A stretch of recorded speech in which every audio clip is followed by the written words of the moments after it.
Amém. Posso orar aqui, Pode. Vamos lá. Amém, amém. Meu Deus, meu Pai, muito obrigado, Senhor, por mais uma noite, por mais essa reunião que se inicia aqui hoje, Senhor. Que seja bênção, que seja uma palavra que venha ao nosso encontro, ao nosso coração, Senhor.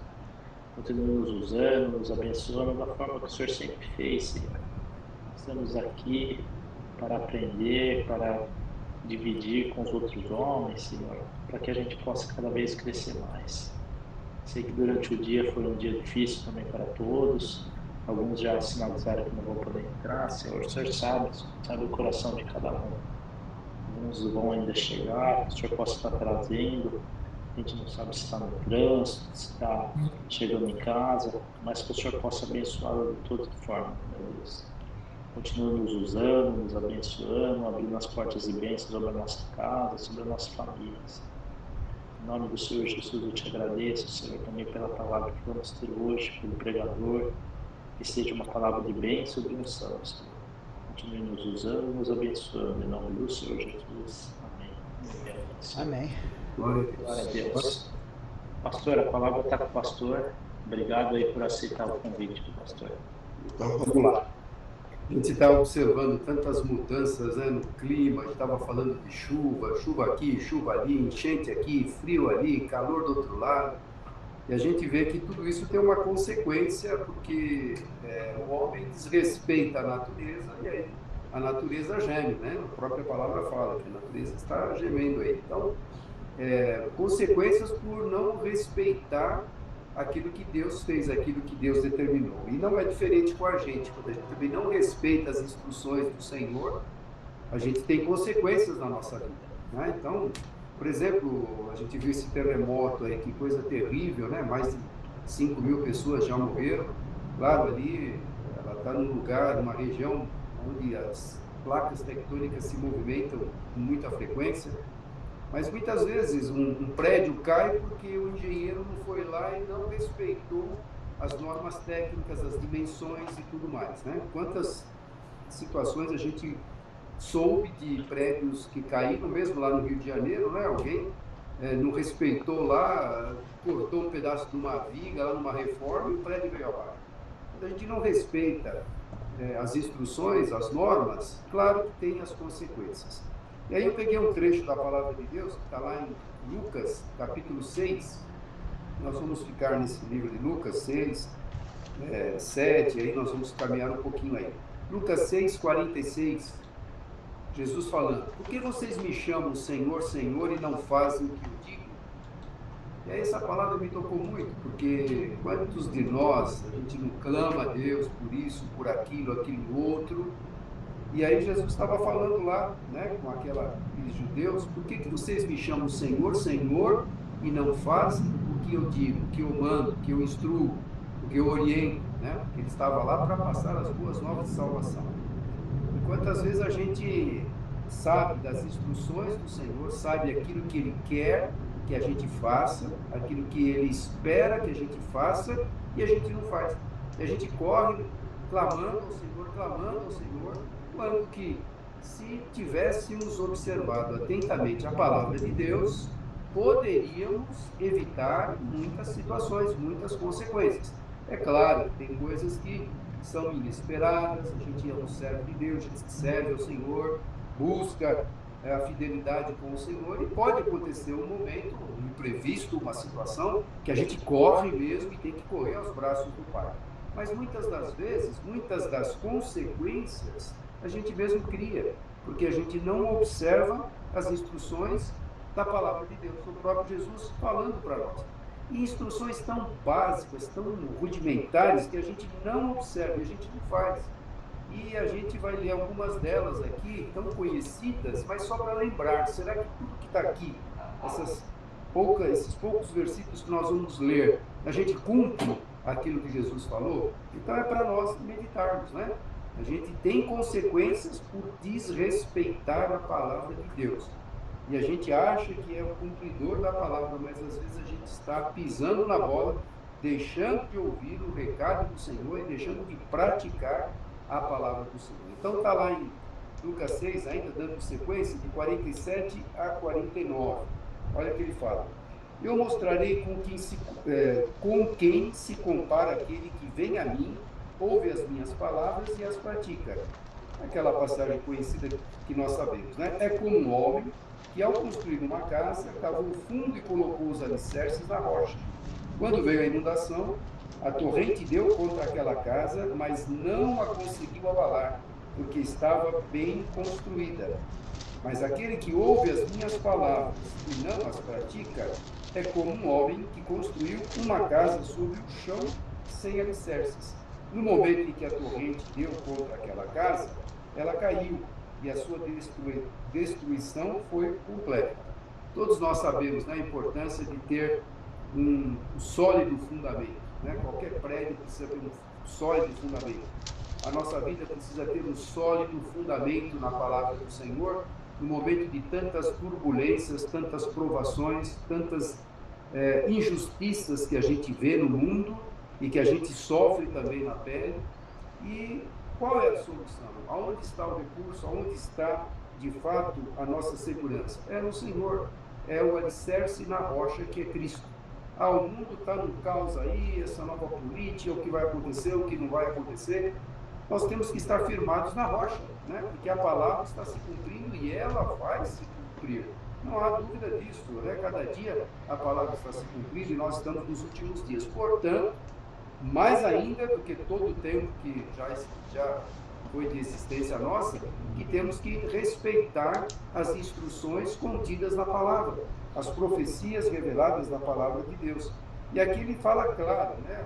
O exemplo de uma casa, de um fundamento. Se a casa tem fundamento, vai vir uma correnteza, vai vir um vento, ela vai se sustentar. Se ela não tiver um alicerce, né, ela vai cair, vai sucumbir mesmo. E outra passagem que também são pequenas instruções tão simples que a gente deixa de observar, no 6, de 27 a 38. Volta ali um pouquinho, 6, de 27 a 38. Jesus falando: mas eu digo a vocês que estão me ouvindo, amem os seus inimigos, façam bem aos que o odeiam, abençoe os que o amaldiçoam, ore por aqueles que o maltratam. Se alguém bater em você numa face, ofereça-lhe também a outra. Se alguém tirar de você a capa, não o impeça de tirar a túnica.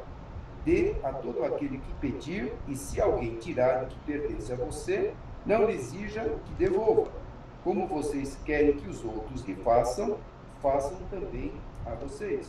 Claro que são instruções tão simples, né? Tão comuns, tão conhecidas, mas quando mexe na nossa pele, pisam no nosso calcanhar, a gente se esquece dessas pequenas instruções e a gente tem consequências pelo nosso impulso do momento, né?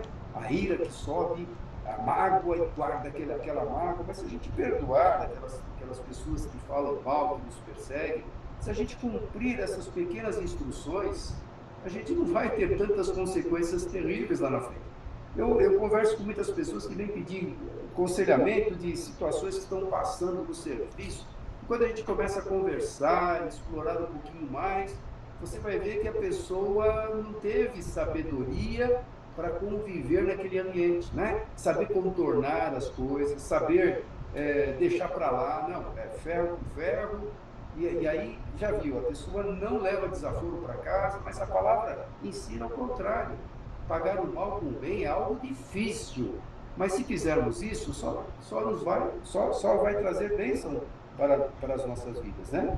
E aí ele continua lá no 30, dê a todo aquele que pedir, e se alguém tirar o que pertence a você, não exija que devolva. Como vocês querem que os outros lhe façam, façam também a vocês a eles. E é bem isso que Jesus está falando. Então, é andar na contramão do mundo. São as instruções. Se a gente não guardar as pequenas instruções simples do dia a dia, nós estaremos armazenando consequências terríveis. Relacionamento, perseguição. Por que alguém persegue? Porque eu já tive esse problema no serviço. Eu achava que eu não tinha magoado alguém, eu magoei um cristão. O cristão virou a cara para mim. E aí eu tive que ir lá perguntar para o cristão: olha, o que é que te fiz? Puxa, desculpa, porque eu pensei que eu não tivesse feito nada. A gente ia almoçar juntos, ele deixou de almoçar comigo, deixou de falar comigo. Eu fui lá, conversar com ele, abrir o jogo, perdoa de alguma coisa. E piorou a situação ainda, porque o cara não quis mais saber. Eu falei, tá bom, então, pelo menos pedir perdão eu fui. Eu, até hoje estou pensando o que é que eu fiz. Mas às vezes a gente magoa as pessoas, né? No nosso falar, no nosso agir. E se a gente cumprir aquilo que a palavra fala, puxa, quanta situação difícil a gente pode evitar, não é? E aí no versículo 32, que mérito vocês terão se amarem que os amam, aos que os amam? Até os pecadores amam os que os amam. E que mérito terão se fizerem o bem àqueles que são bons para com vocês? Até os pecadores agem assim. Ou seja, é para fazer aquilo que é difícil para o ser humano se dobrar, né? Saber que você está errado e lá ainda pedir desculpas, saber que você está errado, saber que a pessoa está errada e você ainda vai lá e se humilha, mas você só tem a ganhar com isso. E que mérito terão se emprestarem às pessoas de quem esperarem devolução? Até os pecadores emprestam a pecadores, esperando receber devolução integral. Amem, porém, os seus inimigos, façam-lhe o bem e emprestem a eles sem esperar receber nada de volta. Então, a recompensa que terão será grande, e vocês serão filhos do Altíssimo, porque Ele é bondoso para com os ingratos e maus. Sejam misericordiosos, assim como o Pai de vocês é misericordioso. Ele continua no 37, não julguem e vocês não serão julgados. Não condenem e não serão condenados. Perdoem e serão perdoados.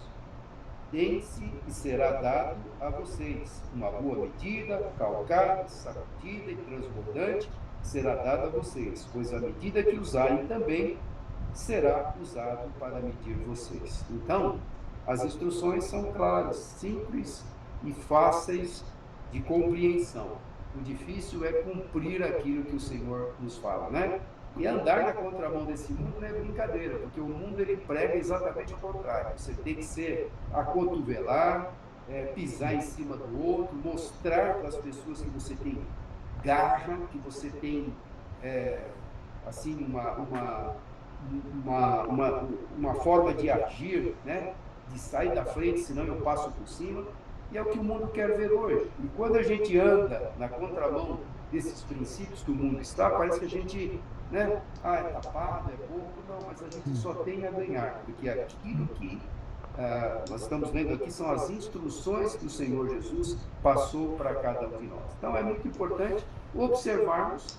Isso aqui é um trechinho, né, mas a Bíblia toda é cheia de exemplos, é cheia de palavras, cheio de promessas, cheio de bênçãos, cheio de revelações, cheio de coisas que você deve ou não fazer. Eu sempre falo lá em Deuteronômio 28, né, as bênçãos e as maldições, o capítulo todo, são 14 versículos falando das bênçãos e mais de 50 e poucos capítulos depois falando das maldições.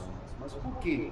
Porque era para não fazer aquilo, não faça isso, não faça aquilo, não faça para o nosso próprio bem. Então, as instruções do Senhor são claras. E Jesus aqui estava dando umas instruções do dia a dia das pessoas para mostrar realmente o amor que eles deveriam ter pelo seu próximo. E é o que nós temos que demonstrar, não só por palavras, né, mas por amor mesmo, fazendo com que as pessoas possam entender que a gente as ama.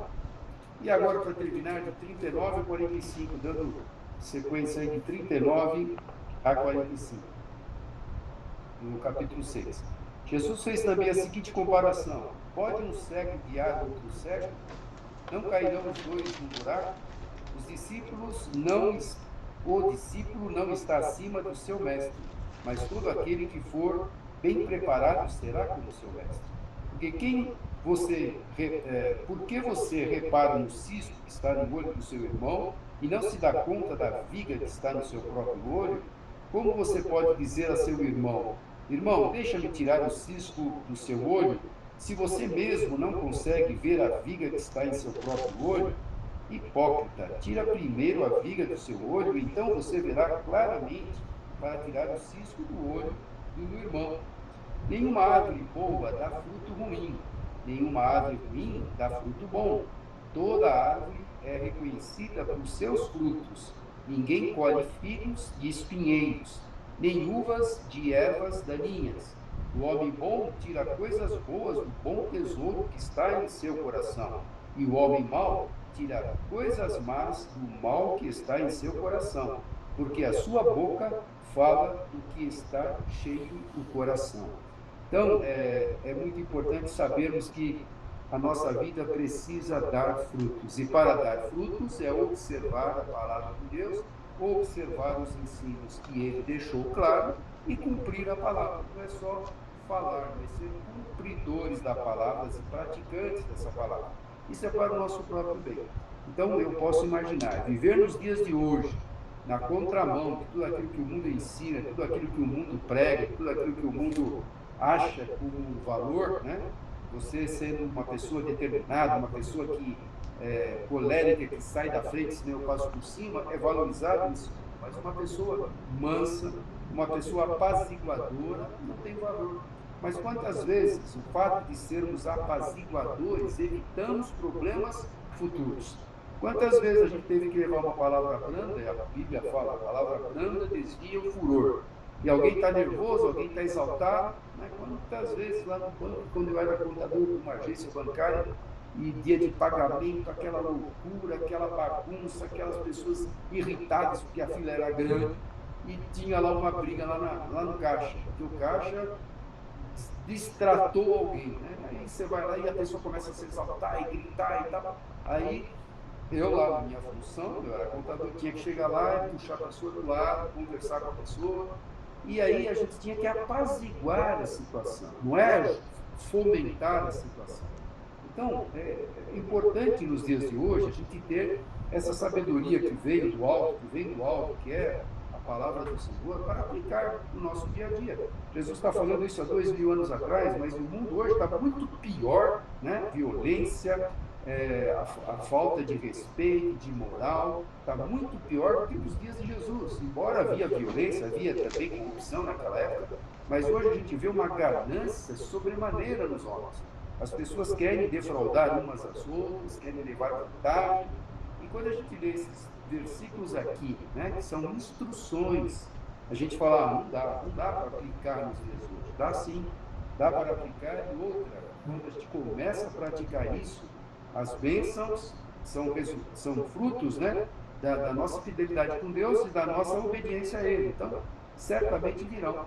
Então, instruções da palavra, que é um trechinho só, Jesus comentando com aquele povo, mas quantas outras instruções nós temos da parte de Deus? É observar. Não adianta a gente ler, conhecer a Bíblia de ponta a ponta, se não praticar. Uma coisa que eu falo, você coloca, guarda o versículo, aquele versículo que o Espírito Santo te tocou, assinale, se possível, decore. Porque na hora, se o Espírito Santo te tocou, sabe o que vai acontecer? Ele vai usar esse versículo para tocar alguém. E quando a gente guarda, retém aquele versículo no coração, uma oportunidade que Deus abrir, eu vou usar. E não há argumento melhor para falar com alguém do que mencionar um trecho da palavra de Deus. Então, em qualquer momento, a palavra de Deus é aplicada, né? Pode ser aplicada na vida de qualquer um, porque o mundo está, esse mundo caído aí, está em desespero. As pessoas estão inseguras, estão assim, pé atrás com todo mundo desconfiando de todo mundo, ninguém respeitando ninguém, cada um querendo levar vantagem em cima do outro. E quando a gente menciona um trecho da palavra, não somos nós que vamos convencer ninguém, é o Espírito Santo. E quando nós falamos um trecho da palavra, a palavra não volta vazia, ela vai tocar aquela pessoa. Então, as instruções que estão aqui são para colocarmos em prática, não é só para a gente observar, que legal, que bacana, não, é para colocar em prática. Mas é duro, pastor, poxa, o cara está me perseguindo, ainda eu vou, né, dar outra face, ele me bateu, ainda, modo de dizer, a pessoa quer o teu mal e ainda você vai orar por ela, faça isso. Deus leva a situação. Então, quando a gente tem essa experiência que vamos experimentar para ver se funciona, experimenta para você ver que funciona. Então, vale a pena observar, porque as consequências, quando a gente não observa a palavra do Senhor, eu vejo, nós ficamos por nossa própria conta. que Deus conhece o nosso futuro. Ele sabe cada dia das nossas vidas, ele tem, né, a visão completa da nossa vida, o projeto completo. Então, e ele quer o quê? Obedeça. As instruções estão aí, as regras estão aí, as normas estão aí. Se o engenheiro, como eu falei no início, não obedecer às normas técnicas de um prédio, né, a resistência de uma viga, o negócio vem para baixo. Se a gente não observar as normas de conduta de vida, também vamos ter percalços violentos pela frente. Então, vale a pena a gente observar a palavra de Deus e colocar em prática na nossa vida. Amém, irmãos? Então, o que eu tinha para compartilhar era essa palavra que Deus tocou no meu coração. Tá bom?